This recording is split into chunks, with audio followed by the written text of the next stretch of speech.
General rules of thumb can sometimes be really helpful, like save 15% or more of your income for retirement. Hey, it's better than saving nothing. At least you'll have something in your retirement savings for retirement. However, there are 3 retirement rules of thumb that, in my opinion, you should stop following because they could potentially ruin the retirement that you had planned on. They could cost you thousands of dollars in taxes, or it could impact the amount of retirement savings that you might have for your future. So in today's video, we're going to talk about the 3 retirement rules of thumb that you should, in my opinion, stop following or stay away from. What could happen if you do follow those rules of thumb? And then last, we're going to talk about what to do instead.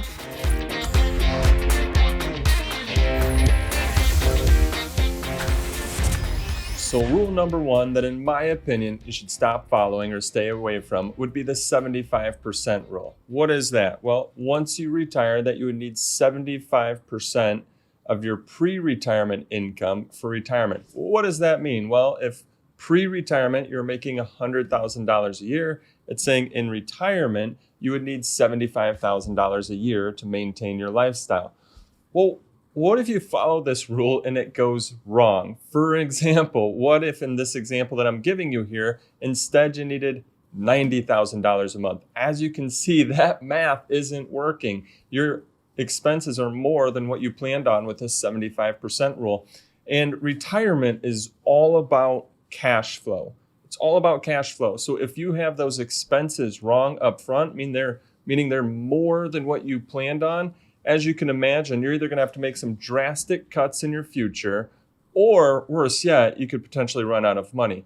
Now, a lot of times we see that people could need the same amount of pre-retirement income in their retirement, or sometimes even more. Why is that? Well, a lot of times people have been in their working years, working.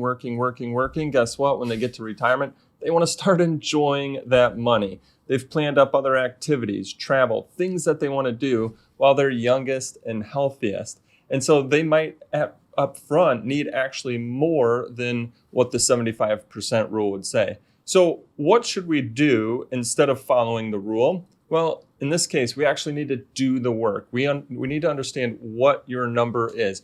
What are your expenses? So put that together. How much do you actually need each and every month or each and every year to maintain your lifestyle? Then after that, don't forget to factor in travel, activities. You're probably going to need a new car in retirement. And then how about any sort of home renovations or home updates that you're going to need to make through your retirement as well? Don't forget to factor it all in. Oh, and then by the way, think about Medicare, think about taxes.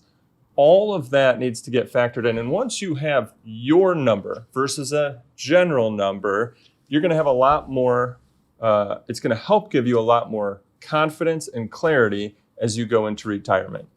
The second rule of thumb that we think you should stay away from would be that your taxes are going to be lower in retirement. Now, if you followed our channel at all, you know that we just, from a tax standpoint, we want you to pay what you legally have to, but not leave the IRS a tip. So where does this rule of thumb come from that your taxes will be lower in retirement? Well, in retirement, you'll no longer have your company paycheck coming in. So people think, gosh, if I'm getting paid today and I no longer have that company paycheck coming in, my taxes must be lower in retirement.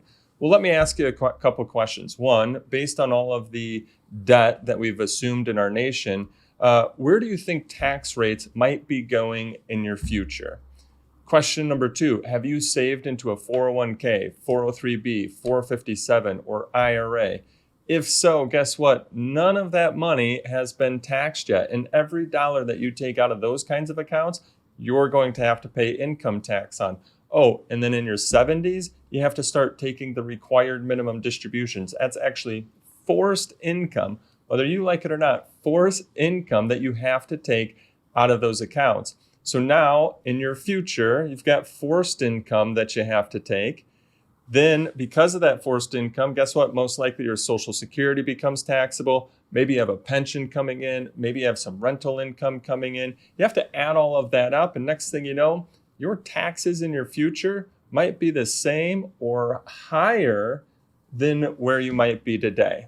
So What could go wrong if we follow this rule? What could go wrong is that if your taxable income's higher in the future than where you're at today, you're going to end up paying more taxes in your retirement than what you're paying today. So what should we do about this? Well, one of the things that you should do is put together a tax plan and a tax projection. Understand for each and every year of your life, making some assumptions about your future, where does your taxable income fall in your future versus where you're at today? Once you have that in place, some other things that you might want to then consider is where are you saving your money into? See, a lot of people, because of this rule of thumb, they're putting their money into their 401ks when maybe they should be putting their money into their Roth 401ks or their Roth IRAs or a brokerage account. So switching up where you save your money to. Maybe it's helpful to consider Roth conversions, maybe some charitable strategies like donor advised funds or qualified charitable distributions. So first off, the tax plan and tax projection. Second is implementing different tax strategies. Now, we have a free guide that you might find helpful. It is a free guide to unlocking hidden tax savings opportunities. You can get it at lifemoneyshow.com/taxes. All right, the third rule of thumb that, in my opinion, you should stay away from, stop following, is the rule of 100. What's the rule of 100? Well, you take 100 minus your age, and that's the amount of your investments that you should have at risk.